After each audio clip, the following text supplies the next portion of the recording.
going to now talk about rapid transition that happened between 9 to 12 months to autonomy. From 12 to 18 months, real rapid transition has happened for social, emotional learning. Infants who were just saying mama, dada, specific or non-specific at 9 months, they specifically. And now we will talk about 12 months to 18 months. We have concluded, just to brush up the previous session. At 9 months, the infant is able to identify mother, father, but specific identification is much more solid by 12 months. A rapid transition has happened not only in gross motor skills, fine motor skills, but social emotional skills and linguistic skills. If a child is well trained in sleep training, they're very independent, they're exploring the environment, they're ready to learn alphabets and the numbers. And they can say 3 specific words other than mama, dada. But by 15 months, an infant is capable of talking about 10 words, 30 words in simple sentence by 18 months, 200 words in complex sentences by 2 years, and they're very solid in their behavior and manipulating parents also. To get to that point, parents have to read 4 to 5 books. If one person speaks one language, another person speaks another language, an infant can learn 5 languages because the phonemic discrimination started by 6 months and it evolves into able communication by the time they are 18 months old. And they can learn 5 languages. Majority of the times, commonly, the parents make a mistake of talking in English and then communicating with them in their vernacular and then going to another language. They cannot learn any language. But if you want them to learn English, Spanish, French, German, or even Hindi or Sanskrit, one person should speak one language, and that is the thematic presentation, very mathematical in the brain neuroanatomy. And as they grow by 12 months, infants are not going to grow 10 inches per year, triple their birth weight, they grow 2 inches per year, and they gain 5 pounds afterwards. As a result, they eat to their growth needs rather than to parent expectations. Not knowing this, parents are desperate. They fill them with the wrong calories and they offer milk or a substitute slice of cheese, cookie, cracker because their little child did not eat. Or show a cartoon that will make them eat because they're engaged and mothers pushes the food. Instead of that, if you watch every child, when they see a small thing on the floor, they put it in their mouth, they explore. Why can't we use that in a constructive way by creating a structure? 20 minutes for all food and liquids at the dining table. Ideally give water with the breakfast, lunch and supper.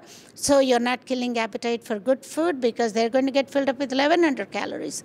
Cut down the milk consumption to ideally thin milk, 2% organic, 3 6 8-ounce cups or 2 8-ounce cups and a yogurt exchange. Give them between breakfast and lunch and between lunch and supper, maybe an hour before bedtime. But wean them off of bottle feeding, and I leave it up to the breastfeeding mothers when they want to wean off, ideally between 12 to 15 months, as the quality of the breast milk production also goes down. And it is just for emotional bonding. And once they get rid of the bottle, children will talk better.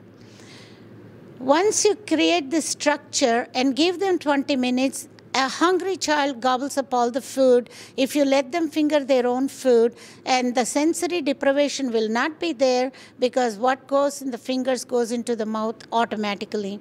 Put 3 morsels of food while you're feeding them between 12 to 15 months. Make them to use a spoon or a fork by 15 months of age. Let them eat by themselves. Don't panic, they eat like a little bird. As long as they're growing 1 inch every 6 months, gaining 2 pounds every 6 months, do not worry. Do not substitute foods, and try to mash up the carbohydrate, protein, vegetables into a small bolus of food. Think about black beans, blanco beans, tur dal. You can think about rajma, soft, ground, mixed into quinoa, brown rice.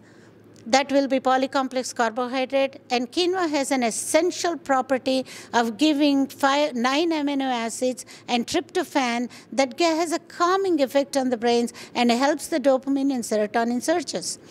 And try to gradually shift away, shift into quinoa and move away from white carbohydrate, white pasta. There is quinoa pasta. And if you know how to make quinoa bread, make quinoa bread. Think about broccoli, broccolini, zucchini, one item or the other, kale, spinach, chards, collard greens. All these have essential elements for brain chemicals in the immune system.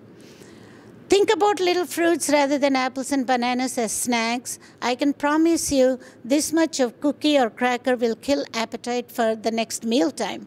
Think about five blueberries on the tray. Think about sliced up strawberries. Think about a mesh that the fruits, very juicy fruits, can be put in so that the infants will not choke until they have teeth by 18 months that they can chew. We have come up to 15 months and how to train them to eat at the dining table. It's ideal when everybody eats together because children learn what they see. And if you have good eating habits with prayer, that is good for them. Between 15 to 18 months, they're rapidly transitioning into language acquisition, social emotional learning, where they make social adaptations. And this cannot happen unless the parents train them. And this cannot happen with electronics. Parents can go to the libraries where it is a weekly My Baby Can Read program where you can borrow 4 to 5 books, and there will be 5 or 6 toddlers there, and there will be an engagement. They ease up into that, or some fun places like Gymboree, or some interactive games and exploring places where they do take money, but it is good for the social skills if you cannot afford for a daycare that the child can go. This is essential because a child has to learn from their environment in a strange situation. If they are accepting a stranger being in the room but happily play as long as the primary caretaker is also there, that's a good separation that the child and attachment that the child had socially developed. We don't want them to jump into a stranger's arms, but accepting a stranger in the room when the parent is there is very essential for the infants not to panic and learn. At the same time, a quality time that the child can have, particularly they cry a lot because they cannot express anything, they have meltdowns, redirect them with music, give song, alphabet song, and phonemic presentation. Every letter has a sound. A says apricot, apron, acorn.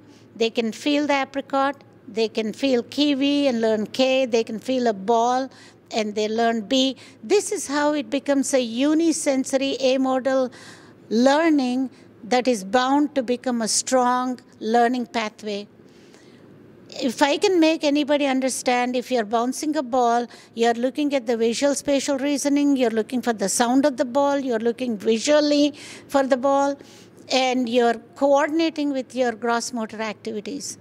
So that is a strong learning when they can do. One of the reasons why we want kids to kick a ball, play a ball, and have some gross motor activity is that they release their endorphin that relaxes them. It is also associated with more frontal lobe processing. So we want them to develop those skills, making cognitive association with an alphabet and an object that they live with every day. And in a similar way, they need to learn numbers. They can see a number, they can move a beat and learn 1, 2, 3 on an abacus rather than on an electronic gadget. I have seen so many kids who have been watching 4 hours of TV come to me for autism spectrum disorder. It is one of my questionnaires that I have developed, and I have seen it universally. Now in autism we see there is overstimulation of the brain, and this can happen with overstimulation with the watching something that doesn't make sense to them because it is not put in a pathway. There is no reciprocity, there is no emotional bonding. So we depend upon parents understanding this, engaging the nannies who can do this, or look for curriculums that can offer this in the daycare setup. Do not be in a rush to toilet train them because they're running or kicking a ball, they're walking, they're able to say wet diaper, take it off. They're not ready for that. And by 18 months, a child who has been read to 4 to 5 books, child who has been taught self-redirection by engaging on other toys, a crayon and a paper, drawing paper, or a finger painting, they know how to engage themselves, self-engage amicably. A child who is a toddler, we are going to talk about yoga and the role of yoga in children who have some movement. Even an 18-month-old, when they cannot calm down, you can tell them to breathe, and they can breathe, and they can calm themselves down. So expect a child to make very rapid changes in social emotional learning and communication, and that has to be solid by 18 months.